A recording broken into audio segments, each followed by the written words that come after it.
It's never been a better time to be a learner. We live in a time where the whole world's information is in the palm of your hands. Using Google or even YouTube, you can find out just about anything. And yet, our students are asking us, is this going to be on the exam? We often find ourselves lecturing out of the text because they aren't reading from the text, right? We can do things in a different way. Thank you for letting me know I wasn't talking into the microphone. We've got a problem with change as well. Our educational system is perpetually in the same mode that it has always been in. People like things the way that they are. It just doesn't seem to change. But we can change things in a very unique way. We can change things by asking key questions like, if ePortfolios are so great, well, why aren't we using them? We asked that question, we found out 82% of people stop using them after the program of studies. Why is that? We've got to do something about that. The problem is we're trying to strap a jet engine onto an old, antiquated educational process. It doesn't work. It scares the animals, and it doesn't make the horse cart go any faster, right? It just doesn't work. We've also been warned by people like Dewey. We can't be teaching today's students that we taught yesterday's.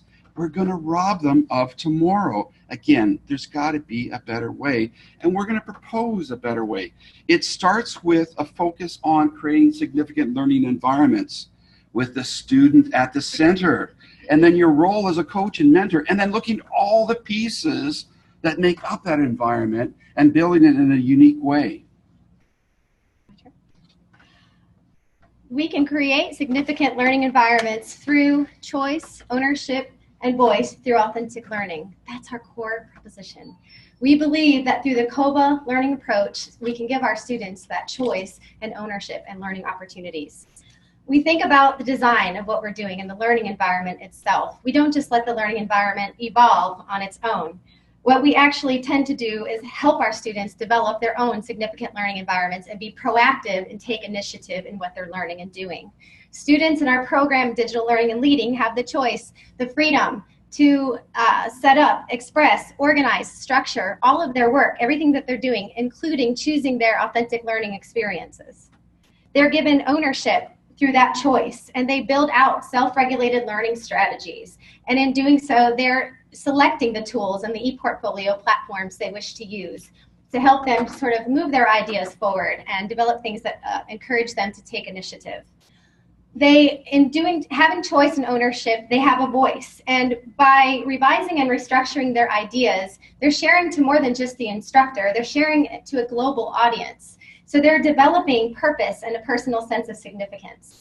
And all of this cannot exist without an authentic learning environment where our students can select the projects that they wish to innovate and impact to the larger learning environment. One of the keys of authentic learning is that it addresses the issue of motivation. We give our students autonomy, mastery, and purpose through those authentic projects, and it makes a world of difference. Our students embrace it in the same way that they embrace collaboration. They actually do want to work together, and they want to actually change the world together. Our millennials want to have that life balance where they can actually make a significant difference, and they strive towards that. We believe that our students want feedback, and feedback from a trusted mentor or an instructor. So we've come up with this idea that we use called Feed Forward, where we help our students think about aligning their values and belief systems and activities, outcomes, and assessments. So in doing so, we push the learning mindset, and that is to believe in the growth mindset of the power of yet. And to do that, we encourage them to persist whenever things are difficult and have grit and perseverance. We also ask students to, whenever they do have a failure, something that's a little more difficult, we ask them to fail quick, fail fast, but fail forward. And when they fail forward, they learn that error processes are part of the learning process because learning is messy. Not only is it messy, there's no quick fix. It takes an extended duration, takes lots of support. It's got to be modeled in a real and genuine way, and it has to actually happen within the context of a specific classroom. So the key thing that you need to ask when you're looking at doing this is, are you teaching your students as you taught yesterday's? Are you robbing your students of tomorrow?